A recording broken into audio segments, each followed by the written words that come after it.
Praise the lord, హల్లెలూయా. మన ప్రభువైన యేసుక్రీస్తు నామములో మీకు శుభవందనాలు తెలియజేస్తున్నా. ఈరోజు క్రైస్తవ లోకమంతా ఒక చిన్న విషయాన్ని శ్రద్ధగా ఆలోచన చేయాలి, దేవుని మాటను శ్రద్ధగా గ్రహించాలి. మీకు ఒక చిన్న మాట చెప్తాను, మీరు ఆలకించండి. యాకోబు రాసిన పత్రిక 2వ అధ్యాయం 17వ వాక్యం. అలాగే విశ్వాసము క్రియలు లేనిదైతే అది ఒంటిగా ఉండి మృతమైనదగును. సింపుల్గా ఇక్కడ చెప్తున్న మాట, క్రియలు లేని విశ్వాసము మృతము. క్రియలకు విశ్వాసానికి చాలా దగ్గర సంబంధం ఉంది. బైబిల్ చెప్తుంది, క్రియలు లేని విశ్వాసము మృతము, చచ్చిపోయిన దాంతో సమానం. ఈరోజు నేను మిమ్మల్ని అడుగుతున్నా, మీలో విశ్వాసం ఉంది అంటున్నారు, అది బ్రతికే ఉందా, చచ్చిపోయిందా? మీరే ఆలోచన చేయండి. బైబిల్ అయితే క్లియర్గా చెప్తుంది, క్రియలు లేని విశ్వాసం ఎవరిలో అయితే కనబడుతుందో అది మృతము అని.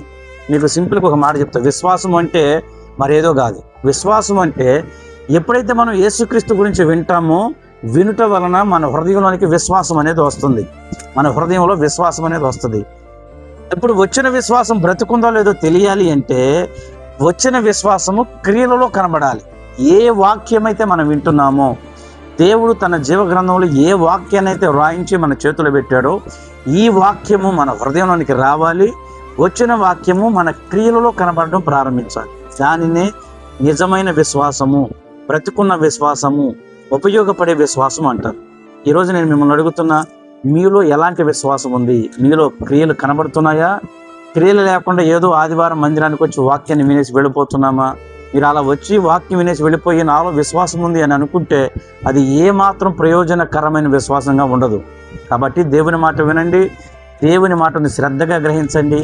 విన్న వాక్యాన్ని క్రియారూపకంగా క్రియలలో కనబరచడం ప్రారంభించండి. అప్పుడు దేవుడు మన జీవితంలో ఊహకందని గొప్ప కార్యాలు జరిగించబోతున్నాడు. రక్షణ, ఒక్క మాట వినండి, రక్షణ పొందడానికి క్రియలతో పని లేదు. రక్షించబడిన తర్వాత క్రియలు కావాలి. ఈ విషయాన్ని జాగ్రత్తగా గుర్తుపెట్టుకోండి. దేవుని మాటను క్రియలలో చూపించడం ప్రారంభించండి. దేవుడు నిశ్చయముగా మిమ్మల్ని గొప్ప చేయబోతున్నాడు. అందరి కన్నులు మూయండి, ప్రార్థన. మహోన్నతుడు అయిన తండ్రి, యేసుక్రీస్తు నామములో మీరు తెలియజేసిన మాటను బట్టి నీకు స్తోత్రం. రక్షించబడడానికి క్రియలతో సంబంధం లేకుండా యేసయ్యను నమ్మితే రక్షించబడతామని నమ్మి బాప్తిస్మం పొంది విశ్వాసులుగా పిలువబడుతున్న మేము నీ వాక్యాన్ని విని ఆ వాక్యాన్ని క్రియలో చూపించాలని చెప్పారు. ఆ దిశగా వింటున్న వాళ్ళందరూ క్రియారూపకంలో నీ వాక్యాన్ని కనబరచడానికి కృప చూపించి నడిపించమని యేసుక్రీస్తు శక్తి కలిగిన నామములో అడుగుచున్నాము తండ్రి, ఆమేన్.